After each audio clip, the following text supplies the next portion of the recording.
¿Te has preguntado alguna vez por qué los judíos han sido protagonistas de tantos episodios históricos? ¿O cómo es que llegaron a tener tanta influencia en distintas partes del mundo, incluso después de siglos de persecución? En este video vamos a sumergirnos en un viaje fascinante para descubrir los orígenes reales del pueblo judío, su evolución, sus tragedias, sus triunfos y también ese misterio que tanto llama la atención. ¿Por qué hay tantos judíos exitosos y prósperos? Pero cuidado, la historia real puede ser muy diferente a lo que te contaron en la escuela o en la iglesia. Aunque la tradición religiosa afirma que los judíos descienden directamente de figuras bíblicas como Abraham, Isaac y Jacob, y que fueron liberados de Egipto por Moisés en un evento milagroso conocido como el Éxodo, muchos expertos en arqueología e historia antigua consideran estos relatos más simbólicos que literales. Algunos incluso dudan de la existencia histórica de personajes como el rey Saúl, David o el sabio Salomón. Sin embargo, sí existen pruebas arqueológicas concretas que confirman la presencia de reinos israelitas en la región de Canaán desde por lo menos el siglo VIII antes de nuestra era. Además, están bien documentadas las primeras grandes expulsiones del pueblo hebreo, una bajo el Imperio Asirio y otra durante la conquista babilónica liderada por Nabucodonosor II. Con la llegada del cristianismo como fuerza dominante en Occidente, los judíos comenzaron a ser acusados de haber sido responsables de la muerte de Jesús. Esta narrativa, reforzada durante siglos por sectores religiosos y políticos, alimentó persecuciones brutales, expulsiones masivas y un antisemitismo profundo que marcó la historia de Europa. A finales del siglo XIX surgió un nuevo odio basado no en la religión, sino en la supuesta raza, lo que desembocó en uno de los capítulos más oscuros de la humanidad, el Holocausto. Pero, ¿de dónde vienen realmente los judíos? ¿Qué eventos forjaron su identidad colectiva?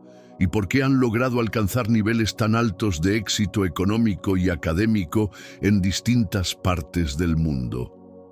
Quédate con nosotros porque vamos a responder esas y muchas otras preguntas que seguramente te han rondado la cabeza. Y antes de sumergirnos en este apasionante recorrido, te invito a suscribirte al canal y activar la campanita. Así no te pierdes ninguno de nuestros futuros videos, donde desentrañamos los misterios más impactantes de la historia de la humanidad. Los textos sagrados del judaísmo, y en particular la Torá, presentan una narrativa poderosa que ha moldeado durante milenios la identidad espiritual y cultural del pueblo judío. Según estas escrituras, todo comienza con un hombre, Abraham. Considerado el patriarca por excelencia, Abraham fue, según la tradición, el primer ser humano en reconocer la existencia de un Dios único y trascendente, rompiendo con las prácticas politeístas de su época.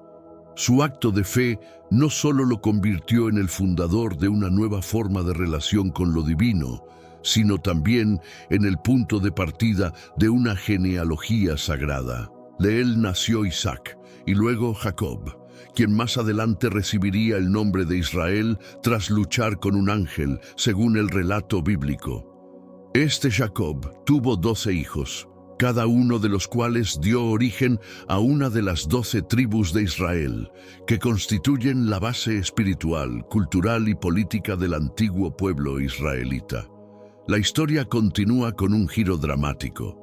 Debido a una prolongada hambruna, Jacob y su descendencia emigraron a Egipto, donde al principio fueron acogidos. Pero con el paso de los siglos, su estatus cambió radicalmente, y aquellos que llegaron como huéspedes se convirtieron en esclavos del faraón.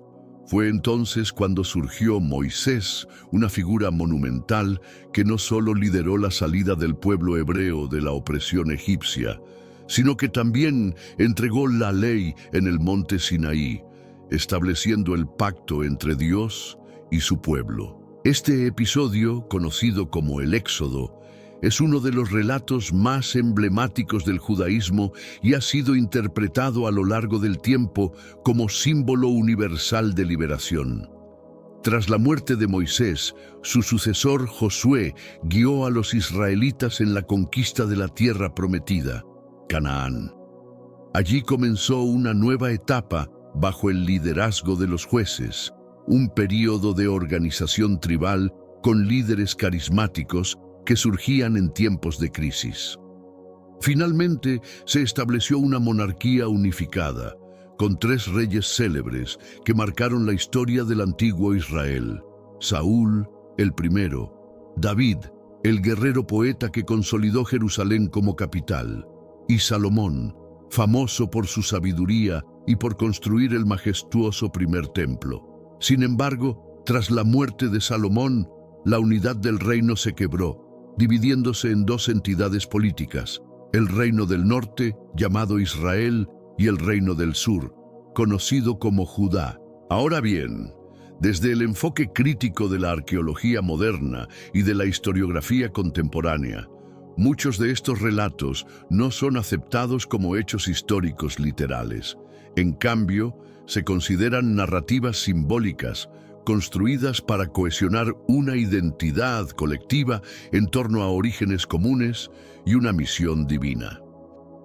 Según este enfoque, los israelitas no habrían llegado desde fuera en una gran migración, sino que habrían emergido de manera progresiva dentro del mismo territorio cananeo. Eran grupos locales que a lo largo de los siglos comenzaron a diferenciarse culturalmente a través de un culto cada vez más exclusivo al Dios Yahvé.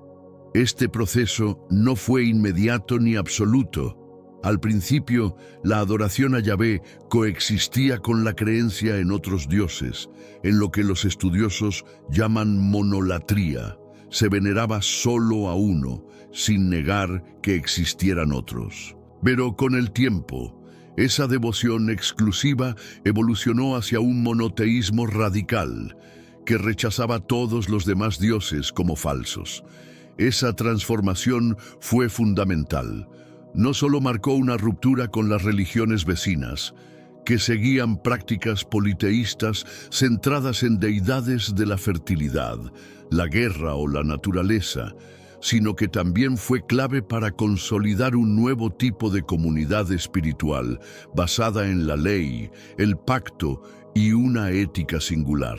Esta visión académica, aunque cuestiona la literalidad del texto bíblico, no le resta valor. Al contrario, resalta su enorme poder como herramienta de construcción identitaria, unificando a grupos diversos bajo una narrativa común de origen, sufrimiento, liberación y promesa. Y así, el pueblo judío comenzó a tomar forma, no solo como una etnia o religión, sino como una civilización con una memoria ancestral única, profundamente entrelazada con su fe. Aunque el origen del pueblo judío ha sido objeto de intensos debates históricos, religiosos y filosóficos, los avances en la genética moderna han revelado un dato asombroso. Existe una notable continuidad en el ADN de las comunidades judías repartidas por todo el mundo. Diversos estudios genéticos han demostrado que, a pesar de siglos de migraciones, persecuciones y asimilaciones forzadas, los linajes judíos conservan marcadores comunes que se remontan a más de 4000 años. Esta continuidad genética no solo refuerza la narrativa de una identidad milenaria compartida, sino que también aporta una base científica al sentido de pertenencia y a la memoria colectiva del pueblo hebreo. Uno de los registros arqueológicos más antiguos que menciona a Israel como entidad diferenciada es la estela de Meremptah, datada aproximadamente en el año 1200 a.C. Esta inscripción egipcia no se refiere aún a un pueblo judío tal como lo concebimos hoy, pero sí reconoce a un grupo llamado Israel como una presencia reconocida en Canaán, ya establecida en la región. Es un testimonio valioso que conecta los relatos bíblicos con fuentes externas, ofreciendo un punto de anclaje entre historia escrita, arqueología y tradición oral. El término judío, como denominación cultural y religiosa, no aparece de manera regular hasta mucho después. Fue recién tras el exilio en Babilonia, en el siglo VI a.C., que este término comenzó a consolidarse, especialmente en textos como el libro de Esther. Antes de eso, los miembros del pueblo hebreo eran referidos como israelitas, o en ciertos contextos, simplemente como el pueblo de Yahvé. El exilio babilónico marcó un punto de inflexión no solo en la nomenclatura, sino también en la autocomprensión espiritual del pueblo. La palabra diáspora, del griego dispersión, describe con precisión lo que ha sido una constante en la historia judía: el desarraigo. Este fenómeno no es reciente ni aislado. Ya en el siglo VIII, antes de nuestra era, el Imperio Asirio llevó a cabo una deportación masiva de los habitantes del Reino del Norte, Israel, provocando el primer gran exilio documentado. Esta política de dispersión intencional tenía como objetivo desarticular la resistencia local y facilitar el control del territorio. Pero la tragedia no terminó allí. En el 586 a.C., Nabucodonosor II, monarca del poderoso imperio babilónico, lanzó una campaña devastadora contra el reino de Judá.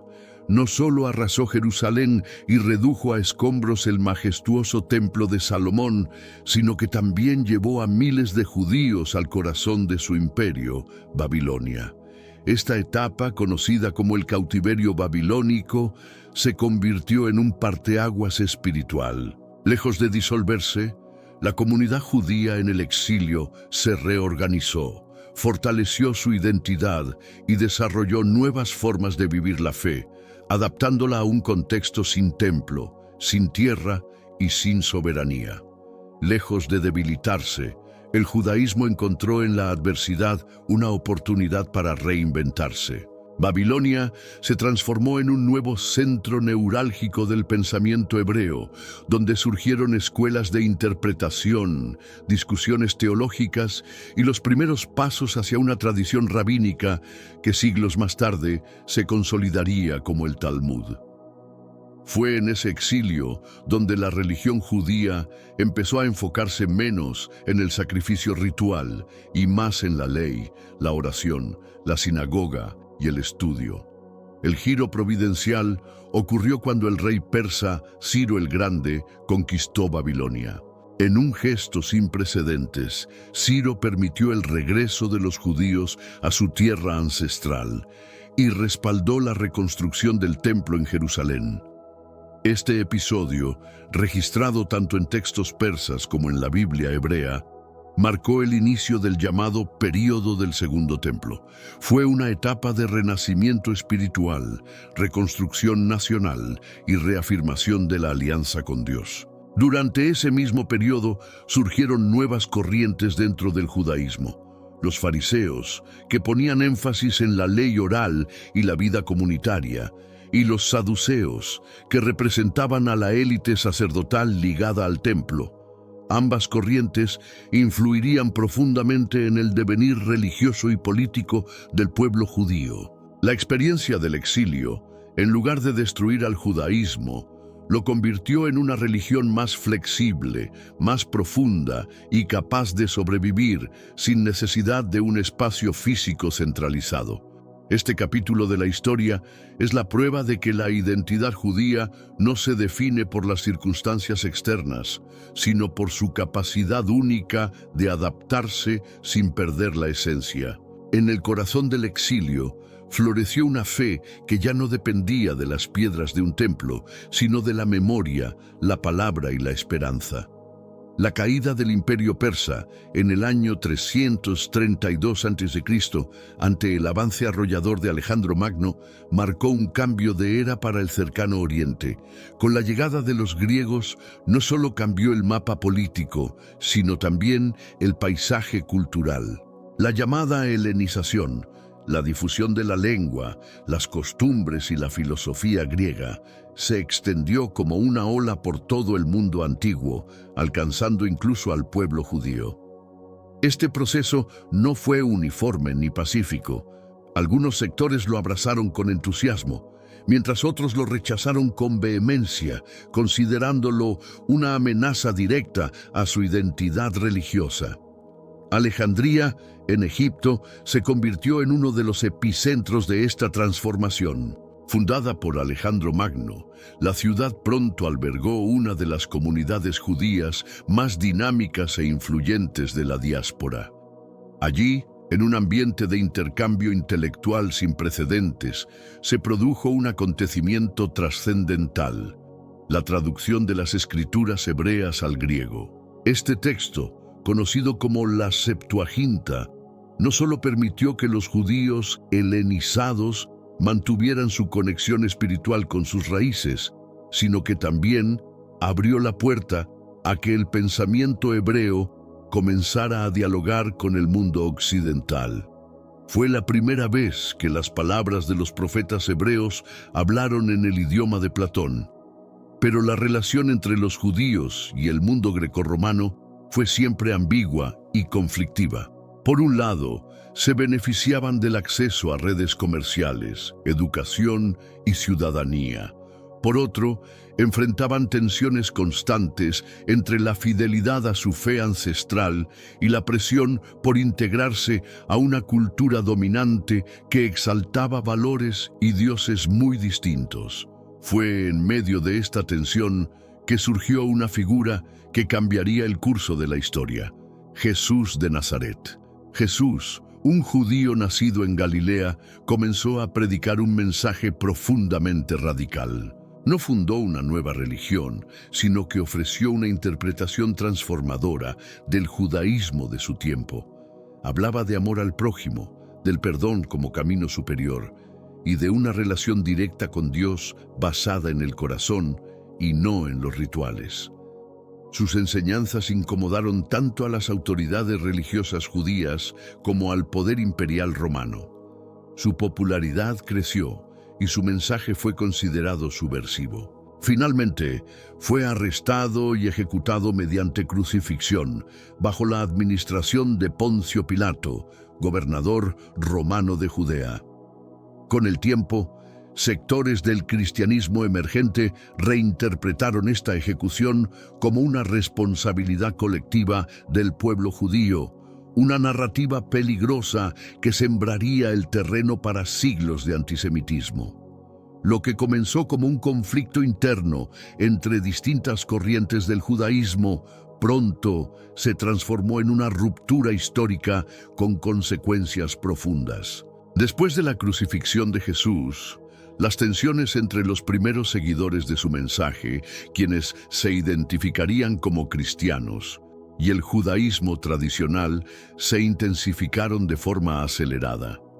El Imperio Romano, ya hostil hacia cualquier forma de disidencia religiosa o política, reprimió brutalmente varias rebeliones judías.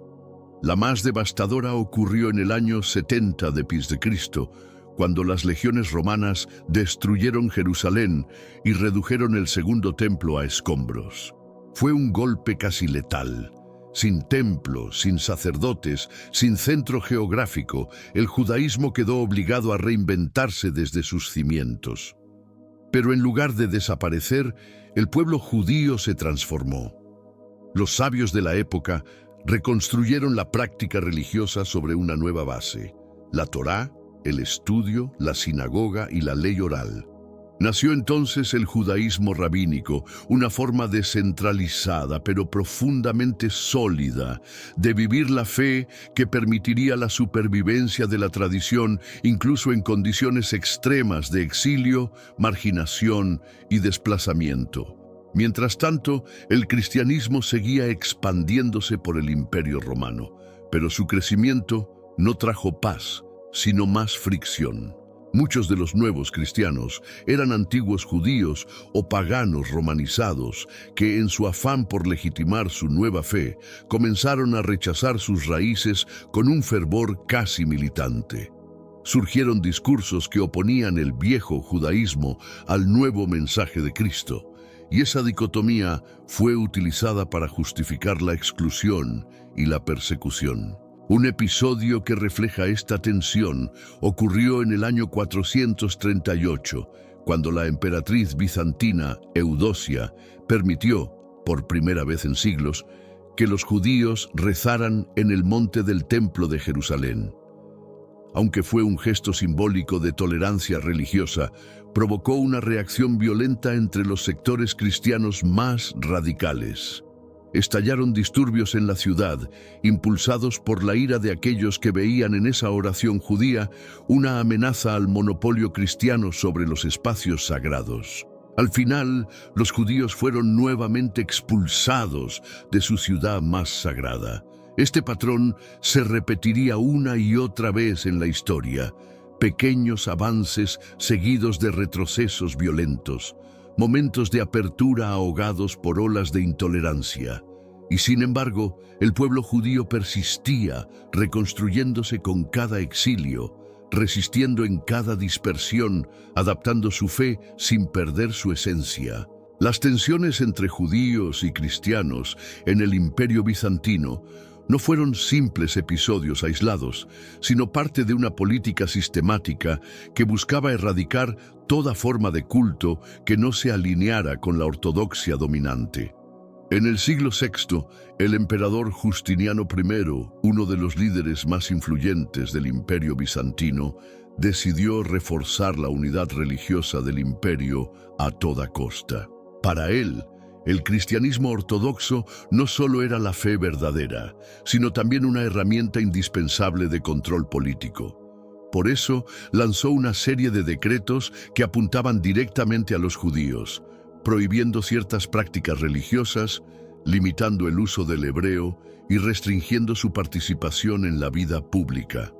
La intención de Justiniano era clara: convertir al cristianismo a todos los judíos del imperio, comenzando por regiones estratégicas como Anatolia. Sin embargo, su política no tuvo el efecto esperado. En lugar de lograr la conversión masiva, encontró una resistencia feroz. Las comunidades judías, lejos de ceder, reforzaron sus vínculos internos, se aferraron a sus tradiciones y comenzaron a desarrollar mecanismos de defensa espiritual y comunitaria que les permitirían sobrevivir a la presión del Estado. Este fracaso dejó una herida profunda entre ambas comunidades y sembró un resentimiento que se arrastraría por siglos. Pero el mundo estaba al borde de una transformación profunda. En el año 638, un nuevo actor irrumpió con fuerza en el tablero político y espiritual del cercano Oriente: el Islam. Bajo el liderazgo del califa Omar ibn al-Jattab, el ejército musulmán conquistó Jerusalén, arrebatándola de manos del Imperio bizantino. No fue una victoria menor. Con ella también cayeron en manos musulmanas regiones enteras como Siria, Mesopotamia y Egipto. El orden establecido durante siglos por Roma y Bizancio colapsó de forma abrupta. Para los judíos, este cambio fue una mezcla de incertidumbre y oportunidad. Por un lado, implicaba adaptarse a una nueva realidad social, económica y religiosa, bajo un sistema legal diferente. Por otro, representaba el fin de siglos de opresión cristiana. A diferencia de los emperadores bizantinos, el califa Omar adoptó una postura más tolerante. Permitió que los judíos, tras siglos de exclusión, regresaran a Jerusalén, una ciudad de la que habían sido expulsados en múltiples ocasiones desde la época romana. En la tradición judía, Omar es recordado como un líder justo, sensato y equilibrado, que permitió el restablecimiento de una presencia judía en su ciudad más sagrada. Durante los primeros siglos del dominio islámico, las comunidades judías encontraron espacios de relativa estabilidad y desarrollo. Aunque eran considerados dhimíes, es decir, no musulmanes protegidos, podían practicar su religión conservar sus sinagogas y gestionar sus propios asuntos internos, siempre y cuando aceptaran las reglas impuestas por el Islam. En este nuevo contexto, muchos judíos comenzaron a integrarse activamente en la vida económica de las ciudades musulmanas. Ocupaban oficios especializados, trabajaban como curtidores, tintoreros, orfebres, cambistas y, sobre todo, como ensayadores de monedas, siendo los responsables de verificar la pureza y el valor del oro y la plata. Este rol era crucial en una economía donde la moneda metálica era la base de todo comercio. Sin embargo, esta convivencia no fue perfecta ni permanente. En el siglo VII, con el establecimiento más firme del poder islámico, comenzaron a imponerse ciertas restricciones. Una de las más significativas fue la aplicación del jizya, un impuesto especial que debía ser pagado por todos los no musulmanes, judíos incluidos, como condición para mantener su estatus legal y su libertad de culto. Este impuesto no era solo una carga económica, sino también un recordatorio constante de su condición subordinada dentro del sistema islámico. Ante estas nuevas presiones, muchas familias judías optaron por emigrar en busca de mejores condiciones. Una de las ciudades que más atrajo a estos migrantes fue Bagdad, entonces en pleno auge como capital del califato abasí. Allí, lejos de la represión bizantina y más allá del alcance de las tensiones de Jerusalén, los judíos vivieron una etapa de florecimiento intelectual y espiritual. Bagdad se transformó en un centro de sabiduría y la comunidad judía contribuyó activamente al renacimiento cultural de la región. Fue en ese entorno donde comenzaron a gestarse muchas de las ideas, debates y textos que siglos después formarían la base del Talmud de Babilonia, una de las obras fundamentales del judaísmo rabínico. Y fue precisamente en la península ibérica donde el pueblo judío experimentó uno de los capítulos más extraordinarios y luminosos de su historia milenaria. Entre los siglos VIII y XI, durante el dominio del Califato de Córdoba, surgió una época de esplendor cultural e intelectual que hoy conocemos como la Edad de Oro del judaísmo en Al-Ándalus. No se trató solo de un momento de calma o mera supervivencia. Fue una auténtica explosión de creatividad, pensamiento y progreso que marcó profundamente tanto a la historia judía como a la civilización europea. Bajo el gobierno musulmán, especialmente durante el reinado de Abderramán III, los judíos gozaron de un nivel de tolerancia inusual para la época. No eran meramente tolerados, eran respetados, buscados por su saber, y muchas veces ocupaban cargos de enorme responsabilidad. Algunos llegaron a ser médicos de la corte, astrónomos reales, administradores de finanzas y embajadores diplomáticos. La vida religiosa judía floreció, las sinagogas se expandieron y las academias rabínicas se multiplicaron, favoreciendo el desarrollo del pensamiento talmúdico y filosófico. La comunidad hebrea de Al-Ándalus se convirtió en un crisol de sabiduría. En un mismo círculo se podían encontrar matemáticos, botánicos, traductores, médicos y poetas, todos trabajando codo a codo en una atmósfera de intercambio intelectual sin precedentes. Fue en este contexto que surgieron figuras como Hasdai ibn Shaprut, médico y diplomático, o el gran poeta y filósofo Yehudá Halevi, cuya obra aún resuena con fuerza en el pensamiento judío contemporáneo.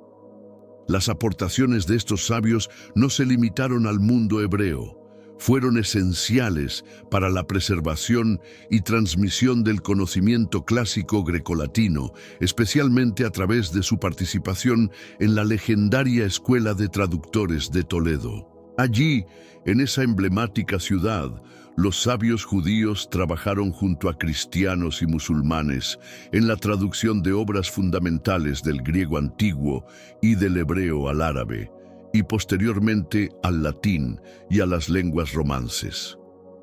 Gracias a este esfuerzo conjunto, gran parte del saber de la antigüedad, filosofía, medicina, astronomía, geometría, llegó a las universidades de Europa Occidental y encendió la chispa del Renacimiento siglos después. Sin la intermediación judía en esta cadena del conocimiento, el mundo occidental habría perdido una parte esencial de su herencia cultural. Pero como en tantas ocasiones en la historia judía, la luz de esta edad dorada no tardó en ser opacada por una nueva sombra. En el siglo XII irrumpieron desde el norte de África los almohades, una dinastía islamista con una visión mucho más rígida y excluyente del Islam.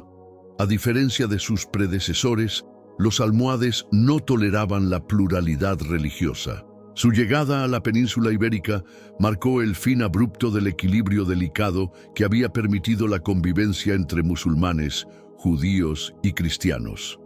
Lo que antes era colaboración, ahora se convirtió en persecución. Los edictos de los almohades exigían una conversión forzosa al Islam. Aquellos que se negaban debían abandonar sus hogares o enfrentar la muerte. Las sinagogas fueron cerradas o destruidas, los textos sagrados confiscados y las escuelas clausuradas. Miles de judíos se vieron obligados a huir de ciudades como Córdoba, Sevilla o Granada, buscando refugio en otras partes de Europa, en el norte de África o incluso más lejos, hacia el Imperio Bizantino y Oriente Medio.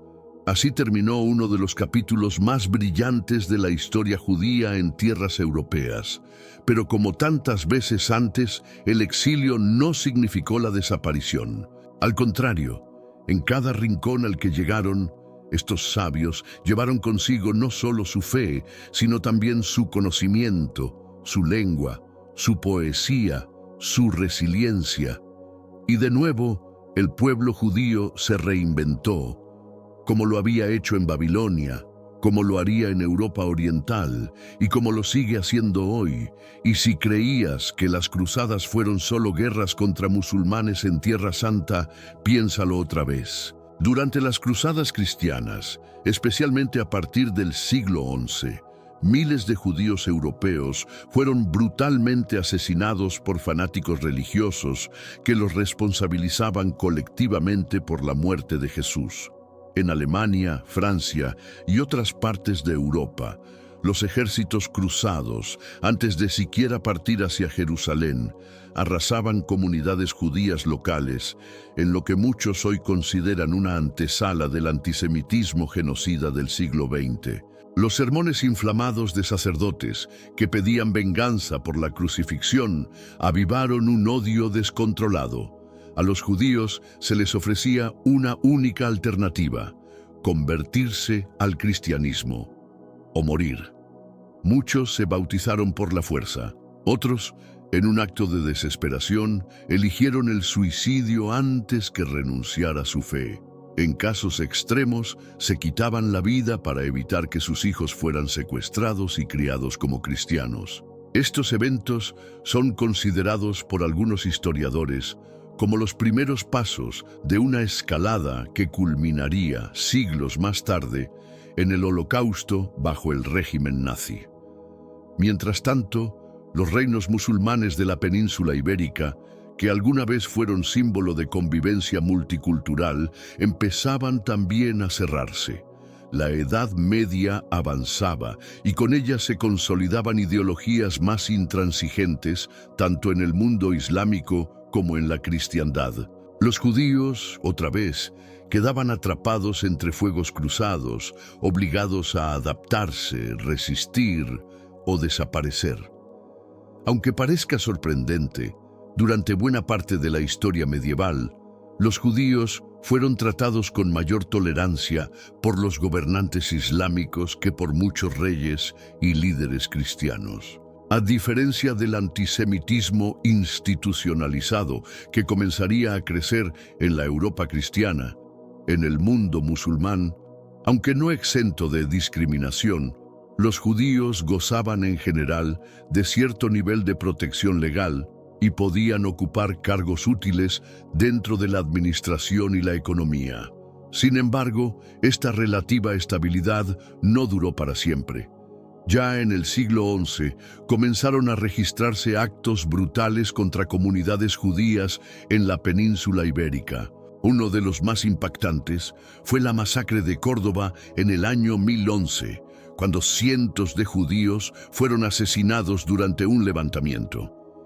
Décadas después, en 1066, el pogromo de Granada se convirtió en otra tragedia sangrienta. Una multitud musulmana, azuzada por tensiones sociales y religiosas, invadió el palacio del visir judío Joseph ibn Agrela, lo mató brutalmente y ejecutó a miles de judíos de la ciudad. Esta masacre es considerada una de las más violentas del mundo islámico medieval contra los hebreos. Fuera de la península, los judíos también sufrieron persecución en otras tierras bajo dominio musulmán. En países como Egipto, Irak, Siria y Yemen, se decretó la destrucción sistemática de sinagogas y textos sagrados. En lugares como Bagdad, Marruecos y nuevamente Yemen, se llegó al extremo de castigar con la muerte a todo judío que se negara a convertirse al Islam. Estas imposiciones extremistas alcanzaron un nuevo nivel con la llegada de los almohades, una dinastía fanáticamente ortodoxa que gobernó parte del norte de África y al-Ándalus. Su visión intransigente de la fe los llevó a superar incluso a sus predecesores en intolerancia. Expulsaron a comunidades enteras de judíos y cristianos, ofreciendo solo dos alternativas posibles: convertirse o morir. Pero irónicamente, mientras en el sur del continente los judíos eran forzados a huir o renunciar a su fe, en el norte de Europa comenzaban a vivir un periodo inesperado de cierta ventaja social. En los primeros siglos de la Edad Media, particularmente entre los años 800 y 1100, muchos judíos vivían mejor que una gran parte de los propios cristianos europeos. El reconocido historiador estadounidense James Carroll llegó a afirmar que los judíos representaban alrededor del 10% de la población total del antiguo Imperio Romano.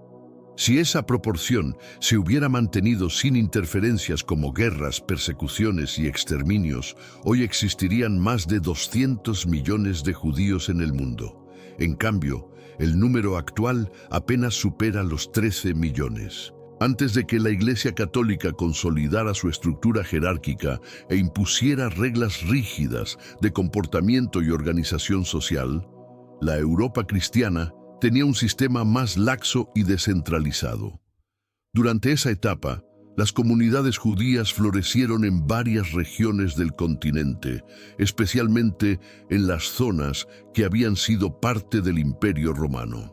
Como los judíos no eran parte del sistema de feudalismo cristiano, no estaban obligados a encajar en las categorías establecidas de clero, nobleza o campesinado. Esto, en lugar de ser una desventaja, les dio una flexibilidad económica y social que supieron aprovechar para desarrollarse en actividades intelectuales, artesanales y comerciales. Y fue precisamente esa libertad relativa la que los llevó a desempeñar un papel fundamental en la economía europea. Durante el auge de la Iglesia de Roma, surgieron prohibiciones explícitas contra la práctica del préstamo de dinero con intereses por parte de los cristianos. Esta limitación dejó un enorme vacío en las finanzas, el cual fue rápidamente ocupado por banqueros y prestamistas judíos. En muchas ciudades eran los únicos autorizados, aunque no siempre bien vistos, para manejar préstamos, administrar tesoros reales y financiar grandes proyectos. Por eso, a pesar de las tensiones religiosas, muchos reyes, nobles e incluso altos prelados cristianos protegían a sus comunidades judías, no por caridad, sino porque dependían de su dinero y sus conocimientos. Pero, como era de esperarse, esa influencia económica también alimentó resentimientos. A medida que la Iglesia Católica se fortalecía y ganaba poder político, comenzaron a surgir nuevas órdenes religiosas como los franciscanos y los dominicos, que avivaron el odio contra los judíos. Las representaciones teatrales de la Pasión de Cristo, muy populares entre los fieles, retrataban a los hebreos como asesinos traicioneros, manipuladores y enemigos del cristianismo. Esta narrativa peligrosa echó raíces profundas en la imaginación popular y se convirtió en el combustible de muchas futuras tragedias. Ya en los primeros años del siglo XIV comenzaron a multiplicarse las persecuciones sistemáticas, los pogromos y las deportaciones masivas de judíos en toda Europa. Ciudades que antes habían sido refugios de aprendizaje y tolerancia se convirtieron en escenarios de sangre, saqueo y exilio. Y así, una vez más, el pueblo judío debió empacar su historia, su fe y sus esperanzas, y comenzar de nuevo en otro lugar. Durante la Edad Media, la Iglesia Católica impuso estrictas restricciones financieras a sus fieles. A los cristianos se les prohibía prestar dinero con intereses, ya que esta práctica era considerada un pecado grave, equiparado a la usura. Esta prohibición, sin embargo, no se aplicaba a los judíos, quienes no estaban sujetos a la ley canónica cristiana. Y así, sin proponérselo, los judíos se convirtieron en los pilares del sistema financiero medieval europeo.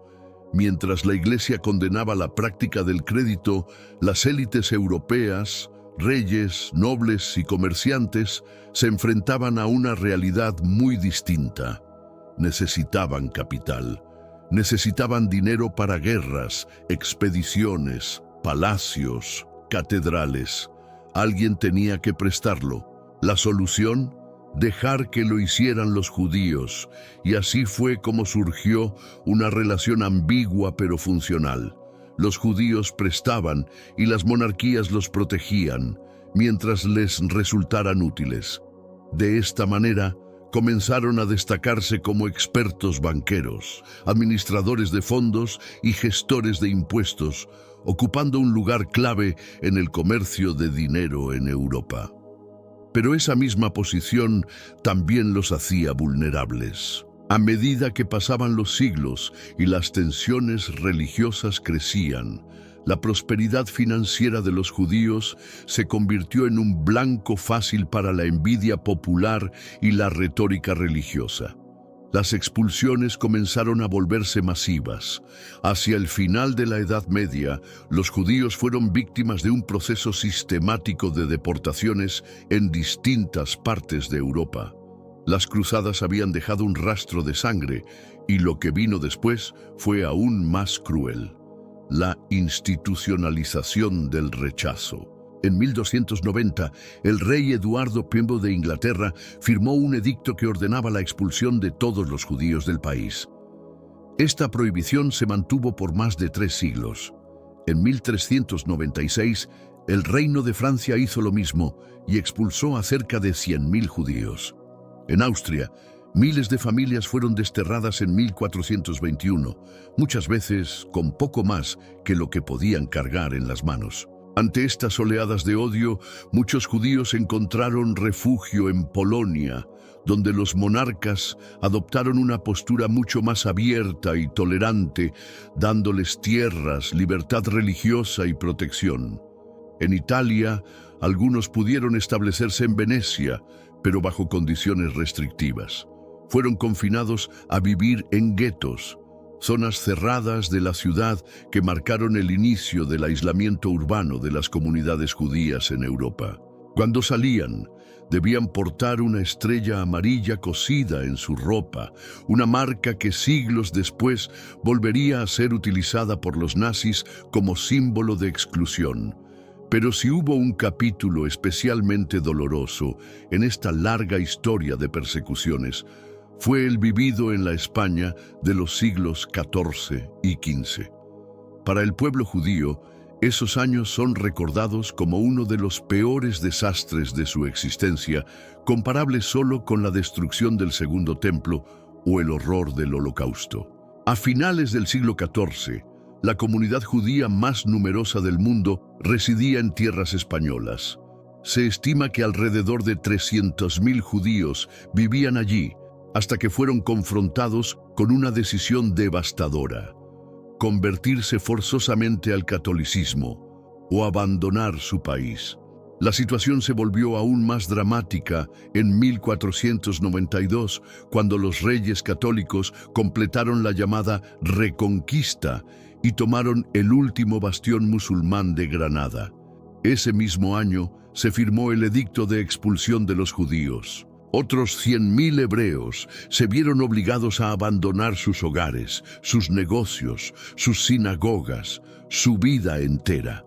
Y para aquellos que intentaron quedarse practicando su fe en secreto, el castigo era aún más severo. La Inquisición, liderada por Tomás de Torquemada, los persiguió, torturó y condenó a morir en la hoguera. Las ejecuciones públicas se convirtieron en un espectáculo macabro al servicio del orden religioso. Estos episodios, cargados de terror y humillación, son considerados por el judaísmo como uno de los momentos más oscuros de su historia, una tragedia que marca el punto más bajo entre la destrucción de Jerusalén por los romanos en el siglo I y el genocidio perpetrado por los nazis durante la Segunda Guerra Mundial. Muchos de los judíos expulsados de España intentaron encontrar un nuevo hogar al otro lado de la frontera, en Portugal. Al principio parecía una buena idea. Era un reino vecino, con un idioma similar y sin una inquisición organizada. Todavía. Pero esa esperanza se desmoronó rápidamente. Portugal, presionado por el poder de Castilla y por intereses propios, terminó aplicando medidas aún más crueles. En un acto despiadado, las autoridades portuguesas comenzaron a confiscar a los hijos pequeños de los judíos refugiados. Estos niños eran arrancados de sus familias y entregados a instituciones católicas, donde se les forzaba a crecer como cristianos. La intención era clara: presionar emocionalmente a los padres para que aceptaran la conversión. Si no se convertían, podían perder a sus hijos para siempre. Ante esta brutalidad, miles de familias buscaron escape en otras tierras. Muchos huyeron hacia el norte de África, donde el mundo musulmán les ofrecía mayor tolerancia. Otros partieron rumbo a Polonia, donde aún eran bien recibidos, y un grupo considerable encontró refugio en el Imperio Otomano, donde ciudades como Tesalónica, hoy parte de Grecia, se convirtieron en verdaderos centros de la vida judía sefardí. Allí, lejos de la persecución europea, reconstruyeron sus comunidades, su identidad y su esperanza. Tras siglos de persecuciones, expulsiones y violencia en el continente europeo, el Imperio Otomano se convirtió en una especie de oasis inesperado para los judíos. Durante casi toda la existencia del imperio, especialmente en su periodo clásico, entre los siglos XIV y XVI, los judíos encontraron allí no solo seguridad, sino también oportunidades reales para prosperar. En ciudades como Constantinopla, Esmirna y Salónica, las comunidades hebreas florecieron y dejaron una huella duradera en el comercio, las finanzas, la educación y la vida administrativa del imperio. La tolerancia otomana permitió incluso que algunos judíos ocuparan cargos que en otras culturas habrían sido impensables. Tal es el caso de Joseph Nassi, un influyente judío portugués que llegó a ser nombrado bey, es decir, gobernador de la isla de Naxos, un cargo habitualmente reservado para musulmanes. Durante más de 2 milenios, los judíos vivieron en Anatolia, aunque su prosperidad osciló con los vaivenes del poder. Su primera gran época de crecimiento se dio bajo el dominio helenístico, pero esta se esfumó durante la era bizantina cristiana, marcada por mayor intolerancia. Fue recién después de la conquista musulmana de Constantinopla en 1453 que la comunidad judía recuperó vitalidad y estabilidad.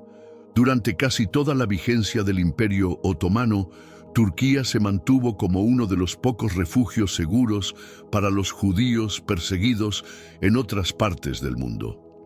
Hasta hoy, el país conserva una pequeña pero significativa comunidad hebrea que guarda vivo ese legado de acogida. Mientras tanto, en Europa, el pensamiento judío vivía su propia revolución interna. Hacia la década de 1770, surgió en el corazón de Europa central y oriental un movimiento intelectual y espiritual que marcaría un antes y un después en la historia del judaísmo. La Haskalah, también conocida como la Ilustración judía. Inspirado por los ideales del siglo de las luces europeo, este movimiento proponía una renovación cultural profunda entre los judíos, integrando valores como el racionalismo, el liberalismo y la libertad de pensamiento. La Haskalah no proponía renunciar a la identidad hebrea, sino adaptarla a los nuevos tiempos. Promovía el aprendizaje del idioma hebreo como símbolo de unidad y cultura, pero también incentivaba el conocimiento de los idiomas y costumbres de los países de acogida. Fue un puente entre la tradición y la modernidad, entre la fe y la razón. Este movimiento intelectual tuvo una fuerte presencia durante más de 100 años, hasta que a finales del siglo XIX comenzó a perder fuerza ante el surgimiento de nuevas ideologías: el nacionalismo judío y el antisemitismo moderno.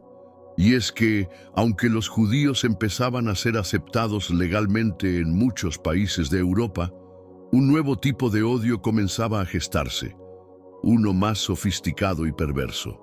Durante el siglo XIX, Napoleón Bonaparte permitió a los judíos salir de los guetos, integrarse plenamente a la sociedad francesa y gozar de derechos civiles bajo una ley que respetaba la diversidad religiosa. En 1871, Alemania hizo lo propio al eliminar las barreras legales que restringían la vida pública de los judíos. Todo parecía apuntar hacia una Europa más abierta y tolerante. Pero mientras en público se hablaba de integración, en privado se comenzaba a gestar un nuevo veneno. El antisemitismo ya no se basaba solamente en acusaciones religiosas sobre la supuesta responsabilidad en la muerte de Jesús. Ahora se sostenía en ideas pseudocientíficas sobre la raza. Se decía que los judíos eran genéticamente distintos, moralmente inferiores y culturalmente peligrosos. Este pensamiento, profundamente arraigado en prejuicios raciales, sería el precursor de los horrores del siglo XX. Uno de los casos más emblemáticos de este nuevo odio irracional fue el juicio al capitán judío Alfred Dreyfus en Francia. Acusado injustamente de traición en la década de 1890, Dreyfus fue condenado por el simple hecho de ser judío. El caso provocó una ola de indignación que culminó en el famoso manifiesto J'accuse del escritor Émile Zola, denunciando la injusticia y el antisemitismo institucional del Estado francés. Fue un punto de quiebre. Para muchos judíos quedó claro que, aunque tuvieran pasaporte, idioma y ropa como cualquier otro ciudadano, jamás serían realmente aceptados. Simultáneamente, en el Imperio ruso, la situación era aún peor. Los pogromos, masacres violentas y organizadas contra comunidades judías, eran frecuentes y muchas veces alentados por el propio zar. Casas saqueadas, sinagogas quemadas, familias destruidas. Fue entonces cuando muchas figuras del pensamiento judío llegaron a una conclusión desgarradora. La única forma de garantizar la supervivencia de su pueblo era tener una nación propia, un lugar donde no dependieran de la misericordia de otros. Este despertar nacionalista coincidió con una ola migratoria sin precedentes. Entre 1890 y 1924, más de 2 millones de judíos escaparon de Europa del Este y del Imperio ruso rumbo a Estados Unidos, donde encontraron protección y oportunidades. El continente americano, especialmente países como Argentina y Uruguay, también recibió grandes cantidades de familias judías que huían del hambre, la opresión y la violencia. En medio de este contexto global, el movimiento sionista tomó fuerza. Su objetivo era claro: establecer un Estado judío independiente donde los hebreos pudieran vivir libres, seguros y con soberanía. En 1897 se celebró en Basilea el primer Congreso Sionista Mundial, convocado por Theodor Herzl, considerado el padre del sionismo político. Allí, por primera vez en siglos, se formuló con firmeza la idea de volver a la tierra de los antepasados y construir allí una nación moderna. Cuando finalizó la Primera Guerra Mundial, el mapa del mundo cambió drásticamente. El Imperio Otomano se desmoronó y el Reino Unido tomó control de Palestina. Para los sionistas, este era el momento ideal para avanzar. El sueño milenario de un hogar judío empezaba lentamente a transformarse en una posibilidad real. Tras el fin de la Primera Guerra Mundial, con el Imperio Otomano desmembrado y Palestina bajo mandato británico, el Reino Unido hizo una promesa histórica al pueblo judío: la creación de un hogar nacional en la Tierra Santa. Esta promesa quedó plasmada en la Declaración Balfour, pero su cumplimiento no fue sencillo. A partir de los años 20, comenzó una oleada migratoria de judíos hacia Palestina. Hombres, mujeres y familias enteras llegaron buscando refugio, reconstrucción y un lugar donde no fueran perseguidos por lo que eran. Sin embargo, esta creciente inmigración avivó tensiones con las comunidades árabes locales. La convivencia se volvió cada vez más difícil, los enfrentamientos se multiplicaron y lo que había comenzado como un proyecto de esperanza se transformó en un terreno explosivo de conflictos étnicos, religiosos y territoriales. Y entonces llegó la oscuridad absoluta. Durante la Segunda Guerra Mundial, se desató la mayor atrocidad jamás cometida contra el pueblo judío: el Holocausto. Bajo el régimen nacionalsocialista liderado por Adolf Hitler, se implementó un plan sistemático de exterminio basado en una ideología racista que consideraba a los judíos una amenaza biológica para la pureza del mundo. Campos de concentración, cámaras de gas, fusilamientos masivos, experimentos médicos. 6 millones de judíos fueron asesinados, incluidos 1,5 millones de niños. Las imágenes del horror que salieron a la luz tras el fin del conflicto sacudieron al mundo entero. La opinión pública global quedó conmocionada. Para los sobrevivientes ya no había duda. La necesidad de tener un Estado propio, soberano e independiente se convirtió en un clamor irrenunciable. Nunca más depender del permiso de nadie para existir. En 1947, las Naciones Unidas propusieron una solución drástica pero definitiva: la partición de Palestina en 2 estados, uno judío y otro árabe, con Jerusalén bajo control internacional. El liderazgo judío aceptó la propuesta, pero el mundo árabe la rechazó de inmediato. Sin embargo, el movimiento sionista decidió avanzar. El 14 de mayo de 1948, David Ben-Gurión proclamó oficialmente el nacimiento del Estado de Israel. Chaim Weizmann se convirtió en su primer presidente. En cuestión de horas, estalló la guerra. Una coalición de países árabes invadió el recién creado Estado hebreo, desatando el primer gran conflicto armado entre Israel y sus vecinos. Israel resistió, y no solo logró sobrevivir, sino que expandió su territorio inicial. Desde entonces, el país ha estado en constante tensión: guerras con Egipto, Jordania, Siria y Líbano. Conflictos como la Guerra de los 6 días, 1967, la Guerra de Yom Kippur, 1973, la ocupación de territorios, intifadas y un largo, complejo proceso de negociaciones de paz. El Estado de Israel, sin embargo, permanece como una nación tecnológica, militar y económicamente poderosa pese a su tamaño. Hoy, la población de Israel ronda los 9 millones de habitantes, de los cuales aproximadamente el 75% se identifica como judía. Pero el otro gran núcleo de la diáspora judía está en Estados Unidos, donde viven más de 6 millones de personas de origen hebreo. De hecho, algunos informes señalan que la comunidad judía estadounidense podría incluso superar en número a la de Israel. También existen comunidades significativas en países como Francia, Canadá, Rusia, Reino Unido, Argentina, Alemania, Australia, Brasil, Ucrania y Hungría. Y surge una pregunta inevitable: ¿por qué los judíos han alcanzado tanto éxito económico? No hay una única respuesta, pero sí muchas razones contundentes. En primer lugar, la educación. El pueblo judío le da un valor central al conocimiento desde tiempos bíblicos. En Estados Unidos, cerca del 87% de los judíos adultos tiene título universitario, en contraste con apenas el 40% entre los no judíos. Esta inversión en educación no es casual, está profundamente arraigada en la cultura familiar, donde estudiar no es una opción, es un deber. Además, a diferencia de algunas tradiciones religiosas que glorifican la pobreza como señal de humildad espiritual, el judaísmo nunca consideró la riqueza como algo sucio. Al contrario, ven el progreso económico una bendición bien administrada. Mientras la Europa medieval cristiana prohibía cobrar intereses, los judíos aprovecharon ese espacio. Se formaron como financistas, banqueros y expertos en crédito, aunque a costa de ser injustamente etiquetados como usureros.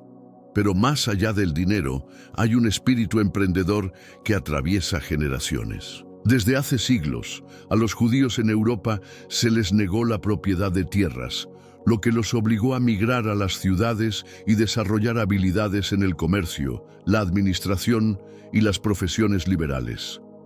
Esto no fue una elección, sino una necesidad. Sin acceso al campo, tuvieron que conquistar el mundo urbano. Paradójicamente, esto los llevó a dominar sectores clave de la economía moderna. En Israel, este mismo impulso se convirtió en una política nacional. Transformaron el desierto en campos fértiles, inventaron sistemas de riego revolucionarios y desarrollaron tecnología agrícola que hoy exportan a todo el planeta. Como dijo el empresario israelí Erel Margalit, un inmigrante es alguien sin nada más que su ambición, y una nación de inmigrantes es, por definición, una nación de emprendedores. Los judíos también practican un estilo de vida austero y enfocado en el ahorro. Gastan poco, invierten bien y piensan a largo plazo. Esa mentalidad les permite capitalizar oportunidades, crear negocios propios y sostenerse incluso en tiempos de crisis. Y los datos hablan por sí solos. En Estados Unidos, el 44% de los hogares judíos tiene ingresos superiores a los $100,000 anuales, una cifra muy superior al promedio nacional. Esta estabilidad económica no se logra por casualidad, sino por una combinación de visión, educación, cultura familiar y un fuerte sentido de comunidad. Mientras que el 44% de los hogares judíos en Estados Unidos superan los $100,000 de ingreso anual, solo un 16% de las familias con menos recursos, aquellas que ganan menos de $30,000 al año, pertenecen a esta comunidad. Esta diferencia tan marcada coloca a los judíos como el grupo religioso con el nivel económico más alto en el país, según diversos estudios sociológicos. Los siguen de cerca los hinduistas, con un 36% de sus miembros en el segmento de mayores ingresos, seguidos por los fieles de la Iglesia Episcopal con un 35%, los presbiterianos estadounidenses con un 32% y, sorprendentemente, los ateos con un 30%. En contraste, los católicos ocupan el puesto número 16 de entre 26 grupos religiosos analizados, con solo un 19% de sus hogares ganando más de $100,000 anuales, mientras que un considerable 36% se encuentra por debajo de los $30,000. En el extremo inferior del espectro económico están los testigos de Jehová, que presentan cifras contundentes. Apenas un 4% supera la barrera de los $100,000, mientras que casi la mitad de su comunidad, un 48%, vive con ingresos menores a los $30,000 por año. Pero más allá de estadísticas, historia y economía, existe también el valor del símbolo, de las huellas dejadas en la tierra y el tiempo. En 2016, la Autoridad de Antigüedades de Israel anunció un descubrimiento arqueológico fascinante. Un pequeño fragmento de papiro hebreo, datado del siglo VII a.C., que menciona por escrito, y en hebreo antiguo, el nombre de Jerusalén. El texto, compuesto por apenas 2 líneas, dice: de la sierva del rey, desde Naharat, tinajas de vino hacia Jerusalén.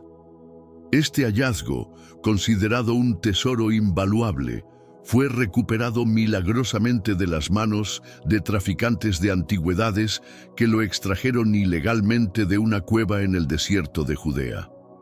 Posteriormente, fue presentado en la Conferencia Anual de Arqueología de la Universidad Hebrea de Jerusalén, convirtiéndose en una de las referencias más antiguas fuera de la Biblia que menciona la ciudad santa en lengua hebrea. En ese entonces, durante el llamado período del primer templo, Jerusalén era la capital del reino de Judá, mientras que Naharat, la otra ciudad mencionada en el papiro, aparece también en el libro de Josué. Este documento es más que un simple fragmento, es una ventana directa a un pasado remoto, una confirmación física de lo que durante siglos fue solo tradición oral o escritura sagrada. La historia del pueblo judío continúa viva, no se detiene, evoluciona, resiste y se reinventa.